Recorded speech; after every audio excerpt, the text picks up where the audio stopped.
welcome to another gorgeous day on planet Earth and another day of Dose of Did You Know, where intriguing, unique, inspiring individuals, most of the time people are like, what? That's me. I'm like, yes, that is you, Erin. That is you, all wrapped up into one. I am your host, Danny Rocco, and with me today is Erin Lee in the basement of some government building. It sounds very, very like CIA, Mission Impossible, or Blacklist. I'm totally into Blacklist right now. So the post office, if you are a blacklister, I don't know. But Erin, how are you today? I'm doing fine. How are you today? I'm doing fantastic. I get to start my Monday off with you. Although tomorrow I'm flying to Seattle and I just got news that it's not raining. Do you know how happy that makes me? What? Yeah. There's no way.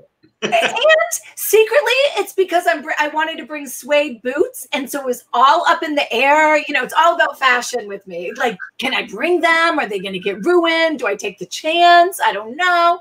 Suede boots are safe on this trip to Seattle. But nobody really cares about that. Do you see how I go into these backstories that really not important? Tell the world a little bit about who Erin is. Well, I am a lead coordinator for the Knoxville hike.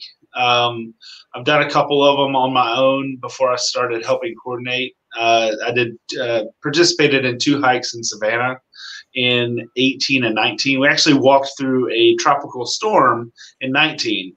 You did not have suede boots on. You did not. No, I had leather boots on, and they felt like about 20 pounds each. But you know, that's part of it. I had a blast. I met so many new people. It was just amazing. Yeah. Don't you find that they're a little, so we're talking about the Irreverent Warriors hikes, and don't you find that they're a little addicting? Yes, extremely. So when I went to the first one in 18, it was my buddy and I. He plays on my hockey team, and he's an Air Force vet. We went down there thinking, oh, this will be fun. You know, it's cool.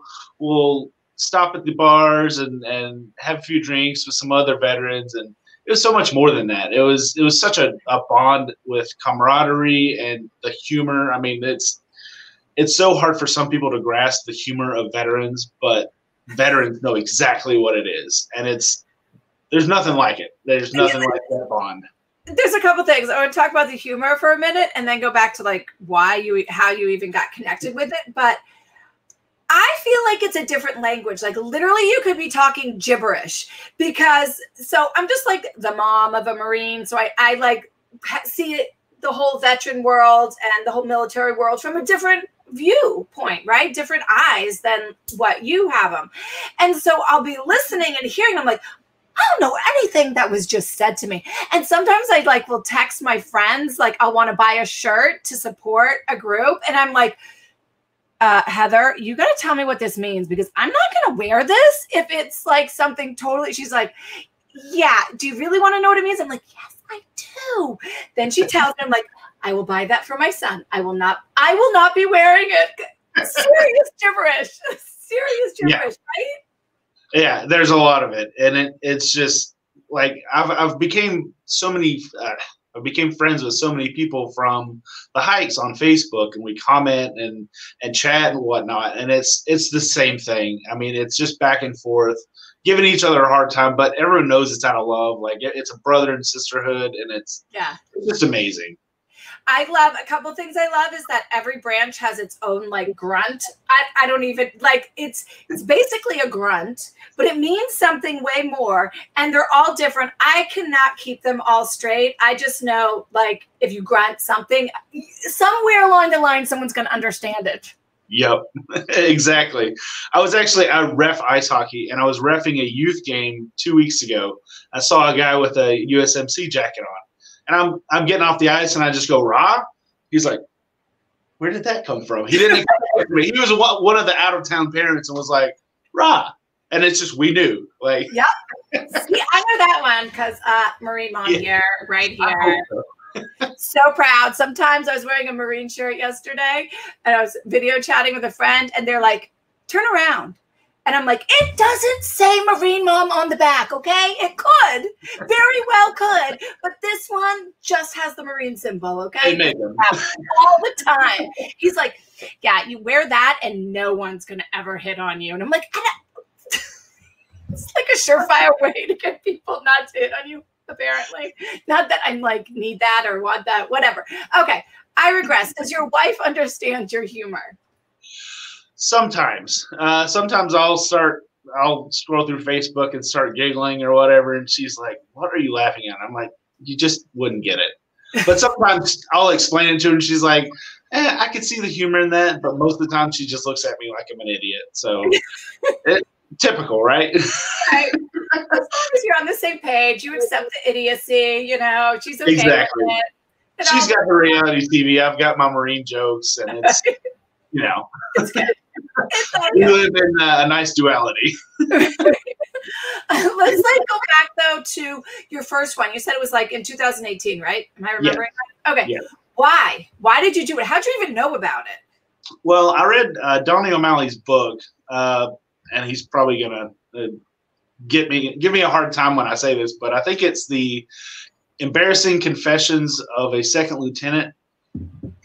It's something along those lines. I read it on my Kindle, and it was one of those things where at the end of each chapter is a really funny story. Most of them really funny story about his time as an infantry officer in the Marine Corps in Afghanistan. And at the end, it says, hey, call your brother, check on them, how they're doing, call your sister, whoever.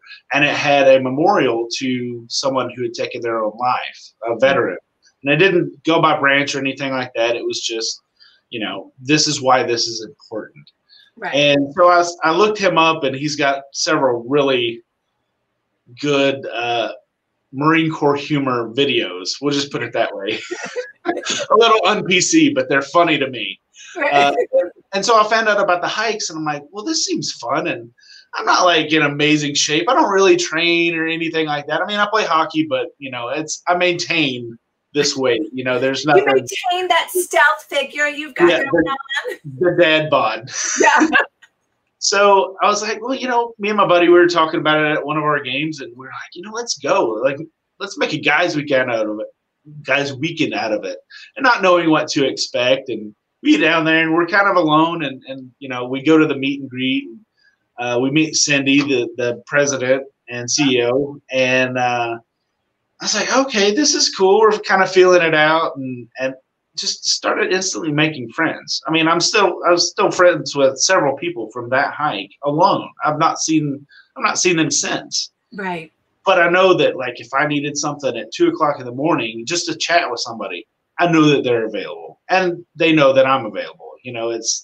That's what it came down to is making those connections and bonds. I mean, most veterans have been through something really bad in their time, either in or out. They get down and depressed, and we want to make sure that they have that outlet to vent to someone who will understand their situation. You know what I kind of love? Not kind of, but I really, really love, and and I get to see it again from different viewpoints, is that this even happens. Let me, before I start there, is like even volunteering. So like I volunteered, and I was like, this is awesome. Like, to actually have that thought about volunteering. Most people are like, I'm volunteering because it's good and I'm supposed to do this, and that's going to get me into heaven, and I'll kind of align with what is going on. But it's really fun for the volunteers too. I have some great friendships with the volunteers now. It's that same, it like ripples into everything, and it ripples past that moment, because then a lot of times we go to this event or, an event. And this is why actually my son has never done it, but now he was going to go to the one in Mass. He's into it. He's watched me for a year. He sat back and watched me do these things. And that now he's like, I'll go. And then of course, Massachusetts canceled the hike. So we're going to be with Travis. Travis is he's watching now. # to Travis and Oscar Mike. He's got I got to do this really quickly and then go back. He's got a very cool podcast tonight. I don't know if he's going live or it's coming out, but it's very cool with this guy, Richard, whose dad was a POW from Vietnam. It's very, very cool. It's like an anniversary. Anyways, Travis is going to interview Jake and I about what it's like to be my son. And like, I'm a little nervous, Aaron, because I got it. It's a live stream on Facebook, Travis said. Cool. So tonight, I think it's at 8:00. But I'm nervous about Travis interviewing my son because I had my son at 16. So that in itself is chaotic. You like growing up with a teenage mom. And then what is it to be my kid? Like, have you met me for 2 seconds? Like that again creates that whatever. But he told me when I first went on this hike, or I was going to go to the Fort Lauderdale hike. He's like, Mom, he thought about it for a while. And then he was like, Mom, why would I want to go on a hike? This is when he was still kind of a little dark after getting out of the military, like that transitional piece. He's like, why would I want to go on a hike where I'm just going to be like in with everybody that gets me and understands me? And then I have to leave and go be by myself again. And I hadn't gone on a hike yet or understood this whole Irreverent Warriors like community. And I was like, yeah, Jake, I don't know. I don't know why you would do that. It does not sound fun at all. Like, I get it. So don't go. I mean, what else am I going to say? I had nothing to go about it. But it's not like that at all. It's not like one and done. And then you go back to this life that maybe you're not happy in. And at the time, he was just super uber lonely. Like that was his thing. He was just lonely, even though he has this big, crazy mom and family that is always there and, up in his junk. It doesn't matter. But it's not like totally wrong way of thinking. And my answer was totally wrong. My answer now would be, it's not like that. You're going to go and you're going to stay with them every day, maybe not face to face, but you're connected with so many great people and you really become friends with them. Mm-hmm. That's exactly what I've gotten from all of this. I mean, I'm not one of those people that's on Facebook all the time and has, over 1,000 friends. That's just not who I am. But I would say just from the hikes alone, I've doubled my friends on there. And I feel like I could go to any of them at any time and just talk, It's like real friends, not the ones they're like, oh, they're cute. Oh, they look like they're interesting and never talk to them again and find out that's not even them. Right? It's like legit friends. Exactly. And it's I know it's that brotherhood or sisterhood is there. And it's deeper than just a regular friend because we've all went through the same kind of ordeals, the darkness of being in the military and having friends die or getting divorced or any of the bad stuff that comes from military. And it's good to have those people there just to talk to. I mean, I've got someone that's either had a divorce or they've had a friend commit suicide or lost friends, getting blown up in Iraq or Afghanistan. And there's somebody that can relate to you on everything that's going through, everything you're going through. And I think that helps more than anything. Yeah. And I think, again, from looking out and in, it's not even necessarily because everybody's experience I've seen and what I've noticed in the military can be completely different. But at the same time, there's this baseline of understanding and a baseline of similarity, right? Because you were basically reconstructed in the same way to do what you needed to do. What you needed to do was very different. And who you are as a person is all very different. But there's this foundation that has built you up to be exactly, I don't want to say exactly the same, but united in a way that you can't be united unless you had gone through some sort of military training, right? Right. And I think it goes back to one team, one fight kind of thing. That's a big thing with the military. And it's, everyone's got their rivalries. The Navy's the taxi service for the Marines, and the Army's just not as good as the Marine Corps, and the Air Force is smarter than everyone and has better gear. But coming together, like if someone were to attack one of those people, like my buddy's he was in the Air Force, we give each other a hard time. But if somebody else jumps in that didn't serve, oh, they're getting it from both of us. Like that bond is there. Like we've all went through something just that was such a struggle to get through, and now we're here. So, and it just goes back to that camaraderie. Yeah, I totally get it. And for people that maybe don't get it, I feel like it's like siblings. Like I can talk crap about my brother all day long. Mm-hmm. But I swear to you, if you do, I'm going to throat punch you. Like legit, it's happening. You know? Yep. Like, it's exactly like that.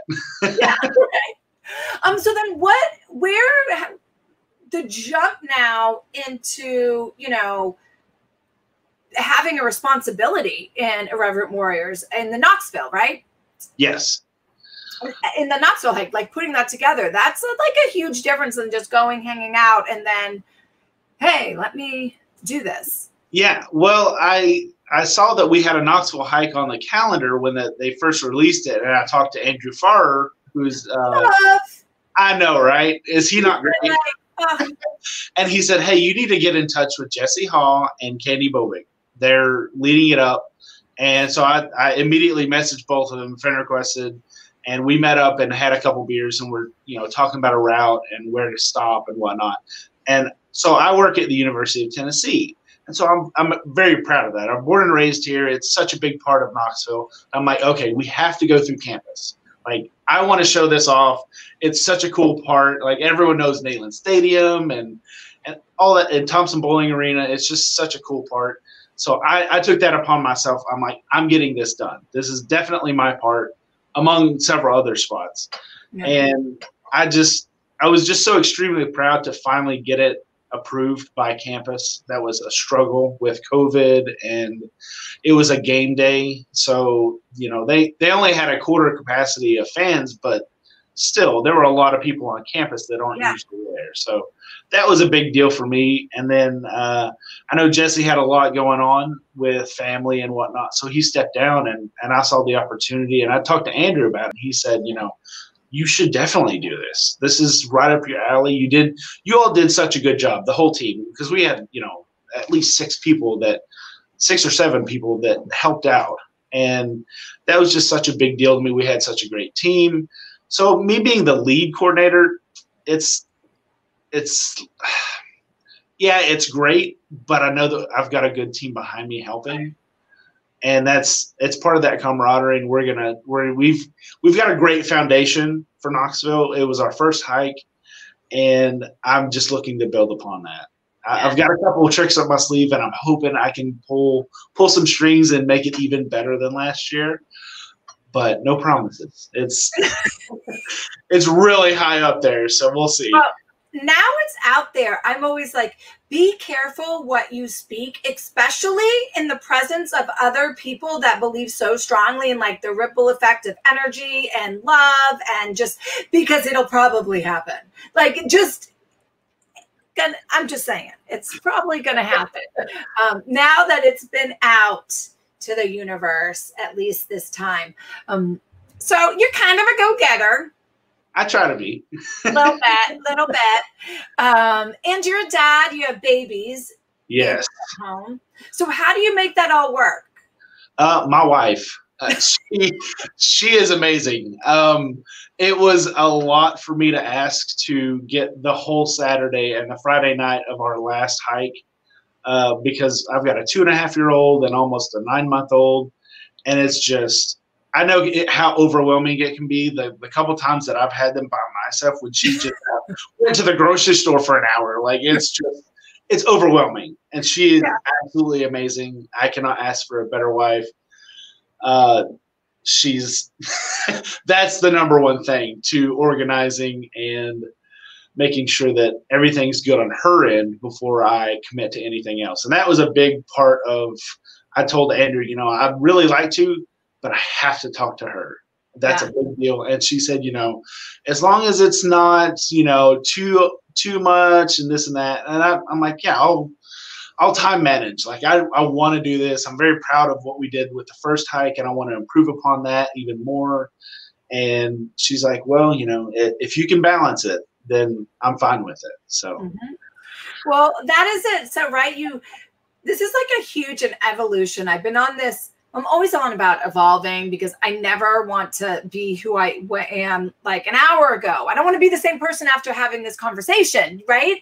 And so there's this evolution, and it got me thinking earlier today. It was like, why do people evolve? And then sometimes they evolve separately, right? And then sometimes that's just the path that it's supposed to be, right? People are supposed to come into each other's life and then leave each other. And then there are people that are supposed to come into each other's life and evolve together throughout it. And like, what is one of the differences? And I believe one of the differences is kind of exactly what you said. If you want to evolve together in this connection, that means that decisions have to be done together. And then you create the balance from that. So you get almost like a guideline. Okay, so the guideline for her to be okay with this is that there's got to be some balance in your life between work and family and this and friends and all of that. And if you choose not to keep that in mind, then obviously there's going to be an issue, right? Right. So I don't know. That spurred your conversation with your wife, and then like, I don't want to say like regulations around it, but there are, right? Definitely. It has to be that way. That's because you're connecting with somebody else to move forward together. Yeah, I feel like we make a great team, and she is definitely let me switch that off. We're a great team, definitely. But there are times when it's okay to ask for forgiveness and not permission, but with something this big and this almost overwhelming at times, it was definitely not that time. Yeah. It was just, she knew how much I loved helping Planet, how passionate I was just as, helping. And as a lead, I'll have a little bit more time committed to it, but, we do have a team, so it's. Well, that's it too, and there's a little bit. There's things on her and that she has to give too. I'm totally. This is just like in general. Like she might like want to say like, "Are you frickin'?" and not use the word frickin'. Kidding me? We have like 2 babies, and you're gonna like give me an effing break, right? That might have been something that I would have thought. That went through her head, I guarantee it. But then you got to backtrack and be like, okay, I'm not selfish. This is important, blah, blah, blah. So let's talk about it and what makes it okay for me and what makes it okay for him. And there you go. That is how you evolve together in major situations. Yes. Hold your tongue. Step 1, hold your tongue. Yes. Me too. Quite a bit. That was again also part of my my thought process this morning. I was like, hold your tongue, stay calm, clarity. These are all important things in evolution, personally and with somebody else in your life. Mm-hmm. And that what makes a perfect hike leader. Is it a leader? Is that what it's called, or what is it called? Yeah, lead coordinator. Lead coordinator. I knew I had part of it right, but not the whole thing. Well, I'm glad you stepped up, took on the challenge. Do you know when Knoxville is? Probably not, right? Or yes, May 22nd. May 22nd. They've not put it on the website yet, but I've got confirmation from our leadership group that it is May 22nd, and I am super psyched about it. I've got a lot of work to do, the team and I, but like I said, I think we're going to improve upon a great foundation from last year and make it even better, and hopefully double our numbers. I know COVID kind of had a lot of people. It was originally May 23rd last year, and COVID pushed everything back. So we had it October 19th, and so May 22nd this year, and it's going to be so. Fingers crossed I can get this one big thing going for the hike. It's part of our route, and I think it'll be pretty memorable for everyone who attends. Well, I'm excited. May 22nd is my birthday month. Awesome. So maybe I'll have to give myself a birthday present and head to Knoxville. I have not been there. So you're missing out. Well, I have to rectify this situation. Exactly. Again, put it out there. You never know what happens.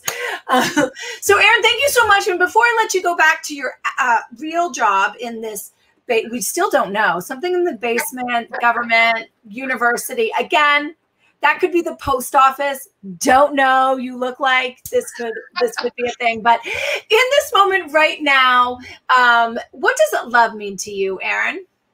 Love means to me, you know, oh gosh, put me on the spot.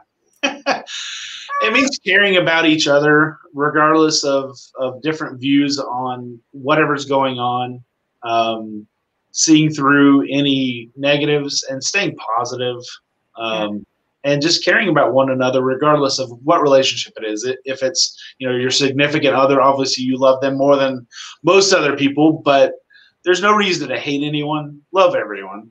Yeah. I love that. That is my theme. It's lead with love. Anybody that knows me for 2 hot seconds, now you, is lead with love. It's so much better than the alternative. Like, we have a choice. Exactly. You can lead with crap and anger or with love. Exactly. You might get the same outcome from the other party, but at least you are going in and leaving feeling awesome. Like, you have done what you're supposed to do. Exactly. That is it. Well, thank you so much for joining me today, and everybody else that is out there. Remember, as always, love hard, love pure, and love proactive. Until next time, we will see you. Bye-bye.